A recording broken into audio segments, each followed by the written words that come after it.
Entah benar atau enggak, tapi aku jadi punya pikiran kalau dia jalan sama selingkuhannya itu pakai uang yang aku kasih.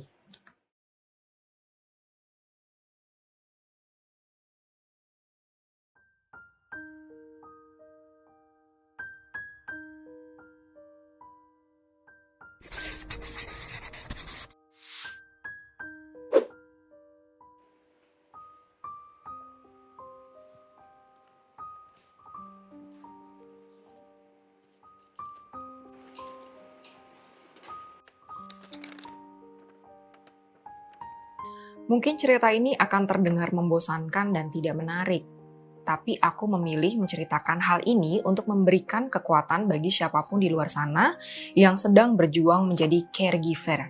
Aku pernah punya pasangan. Di awal hubungan, dia royal dan baik banget. Sampai pada satu titik, dia tahu soal penghasilanku. Dan itulah awal mula kekacauan di hubunganku. Aku adalah anak sulung dari 3 bersaudara dan memiliki 2 adik perempuan. Umurku dan adik pertamaku hanya berjarak 15 bulan. Sebagaimana anak sulung lainnya, aku capek menjadi seorang kakak. Dia mulai bercerita banyak hal sedih tentang finansialnya. Dan karena aku bucin banget, aku mulai bantu ngebiayain kebutuhannya. Mulai dari kosan sampai biaya makan. Ditambah lagi dengan masalah persaingan antar saudara. Aku dan adik awalnya dekat, sebelum akhirnya kami mulai kuliah. Selama kuliah itulah hubungan kami mulai renggang, dan kami asyik dengan dunia kami masing-masing. Dan uang terakhir yang aku punya, aku kasih ke dia semua. Karena aku mikir, toh aku masih tinggal sama keluarga, jadi gampang lah kalau kenapa-napa. Gak lama setelah itu, kami putus. Dan dia langsung jalan sama perempuan lain. Lalu aku pun menikah. 3 bulan setelah menikah, adikku mulai sakit-sakitan. Dan 7 bulan kemudian, adikku divonis mengidap leukemia. Ya, leukemia. Rasanya kayak disambar petir.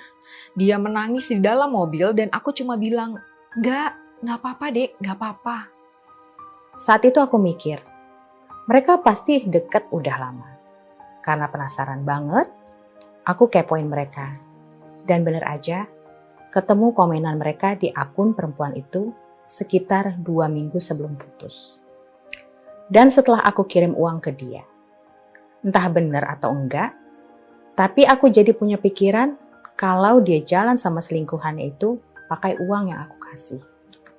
Setelah itu aku bertekad untuk mengurus adikku dan memutuskan resign dari pekerjaanku. Aku berusaha sebaik-baiknya walau terkadang aku masih egois. Masih selalu merasa lelah. Apalagi ditambah dengan beban sosial karena aku belum hamil juga. Adik sempat menangis dan meminta maaf karena selalu merepotkanku. Pas aku tahu tentang semua itu, rasa nggak mau kehilangan dia langsung hilang begitu saja. Rasanya mau marah dan caci maki dia. Tapi aku tahan untuk nggak ngelakuin itu. Dan aku rasa perempuan itu nggak tahu kalau laki-laki itu masih sama aku kala itu. Ayah dan ibu juga merasa bersalah karena membebaniku. Aku sama sekali nggak merasa terbebani dengan semua itu. Aku menganggap ini adalah cara Tuhan menyuruhku berbakti kepada keluargaku. Setelah 2 tahun berjuang, akhirnya adikku pergi untuk selama-lamanya. Aku hanya ingin bilang, maafkan aku jika rasa cintaku belum tersampaikan dengan sempurna. Sebenarnya ini bukan pertama kalinya dia kayak gini. Waktu awal pacaran, dia pernah ajak mantannya ke kosan. Walaupun udah jelas-jelas salah, dia masih mencari pembenaran dengan bilang, aku begini karena kamu sendiri. Jujur sakit melihat semua sikapnya setelah apa yang aku kasih ke dia. Tapi ya cuma bisa ikhlas. Karena aku sadar, aku cuma kehilangan laki-laki yang gak tulus sayang sama aku. Seburuk apapun perbuatan dia waktu itu, aku berharap dia bisa memperlakukan perempuan itu jauh lebih baik. Dan semoga perempuan itu gak ngerasain yang aku rasain. Serta mereka bisa bahagia dan saling mengisi satu sama lain. Aku sudah ikhlas.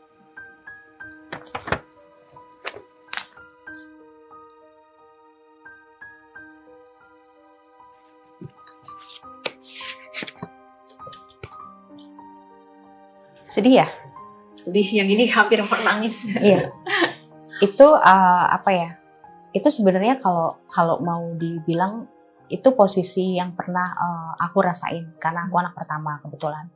Dan aku juga jadi tulang punggung keluarga. Sempet sih ngerasain kayak gitu, maksudnya kok gue jadi yang nanggung semuanya ya gitu. Tapi pada satu titik tuh aku mikir, ya mungkin memang saat ini semua beban itu harus di aku karena memang yang punya kesempatan untuk menanggung beban itu aku. Tapi suatu saat ketika momennya memang sudah pas, pasti beban itu akan terbagi sendirinya ya ke adik-adikku. Yang ini aku sama sih sebenarnya seperti Mbak Naomi gitu. Kalau Mbak Naomi mungkin sudah lewat ya Mbak fasenya. Udah lewat lama banget. Syukurlah kalau gitu. Nah kalau aku sebenarnya masih dalam fase. Jadi mungkin sama, aku juga anak sulung. Kita sama-sama anak perempuan sulung juga yang mungkin ya aku juga masih merasa seperti itu. Kok kayaknya aku cukup banyak terbebani ya gitu. Kalau bahas yang surat yang tadi aku baca tuh, sebenarnya gini, kalau menurut aku pribadi ya, gitu, hubungan yang sehat itu bukan berarti hubungan yang memang secara finansial kita bisa menafkahi atau melengkapi kebutuhan dari pasangan kita, gitu. Dan ya nggak bisa disalahin juga kalau memang ada. Ini nggak cuma konteksnya nggak cuma perempuan ya, tapi ke laki-laki juga. Ada yang kalau anak sekarang bilangnya bucin ya. Bucin apa cinta gitu pokoknya, budak cinta kalau nggak salah ya, itu aku tahu dari anakku. Nah itu mungkin ada rasa tidak mau kehilangan, rasa merasa bertanggung jawab dan merasa bersalah kalau sampai pasangannya susah gitu. Akhirnya dia punya satu tanggung jawab di mana gue harus memastikan bahwa apapun yang dia butuhkan itu tercukupi. Dan itu adalah menjadi satu dosa besar, big sin for me, kalau sampai gue sebagai orang terdekatnya tidak membantu. Kalau buat saya sih effort dua belah pihak sih dalam satu hubungan. Betul. Buat kawan-kawan yang ngalamin ini, aku cuma mau bilang, terlebih yang ngirim surat ini, aku cuma mau bilang kamu hebat banget. You are good and you are great gitu. Dan keep on moving, karena suatu hari pasti kita doain ya, dia dapat emang orang-orang cowok yang benar-benar match, pria yang benar-benar match sama dia gitu. Terus buat kawan-kawan yang saat ini posisinya sama dengan Wida dan saya dulu yang masih menanggung beban di keluarga, ya percaya aja kok pada saatnya semua itu akan ada momen yang tepat di mana pelan-pelan juga kita bisa berbagi beban. Dan buat kawan-kawan yang tadi kehilangan adiknya, saya percaya bahwa segala sesuatu yang terjadi dalam hidup itu kan bukan sesuatu yang kebetulan ya. Semua itu adalah satu planning yang dibuat oleh Yang Maha Kuasa gitu, yang pada ujungnya pasti mendatangkan kebaikan buat semua. So keep rolling, keep moving gitu, dan ya jangan terlalu lama bersedih, dan ya grieving is okay, tapi don't waste too much time on grieving. Karena itu sia-sia banget buat kita pribadi gitu. Mungkin dari Wida ada yang mau disampaikan supaya kawan-kawan kuat nih yang rasa kehilangan. Capek nggak apa-apa. Fine. Capek nggak apa-apa, mau diungkapkan selama itu masih tidak mengganggu produktivitas kita kerja. Betul. Ya. Misalkan saran aku mungkin jangan oversharing kali ya. Tapi tapi kalau grieving, lelah apapun itu manusiawi banget gitu. Sangat manusiawi. Memang sedang ada di fasenya, dan gak apa-apa. Dan buat kawan-kawan yang mau sharing juga, kalau belum punya teman sharing ya, boleh kok, maksudnya kirim surat.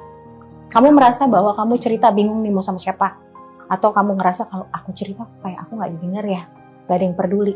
Nih kayak kawan-kawan ini, kirim surat kamu, ceritain apa yang kamu rasain. Ya ngeluh itu manusiawi banget kok.